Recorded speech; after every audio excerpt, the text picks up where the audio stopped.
Jeigu aš, pavyzdžiui, tau parašau žinutę Na, ir tuo pačiu metu tau parašo kitą merginą žinutę, kuriai tu pirmai atrašytum man ar tai kitai merginai?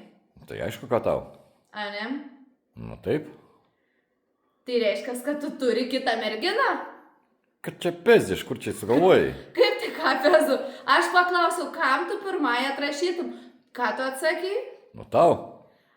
O iš tikrųjų, jeigu tu neturėtum kitos merginos, tai tu nesakytum tau, tu iškart sakytum, aš neturiu jokių kitų merginų, tu esi vienintelė, aš tik tau ir atrašinėju. O dabar dar tu nutilai, pagalvojai ir tik tada man davė Nu tai tu atsakymą. tokį uždavai klausimą. Taip, tai jeigu tu būtum protingas ir tu naudotumai savo smegenim ir neturėtum tos kitos merginos, tu tiesiog ir sakytum, aš neturiu kitų merginų, atrašinėju tik tau vienai. Kodėl tu visada užduodi tokius kompromituojančius klausimus?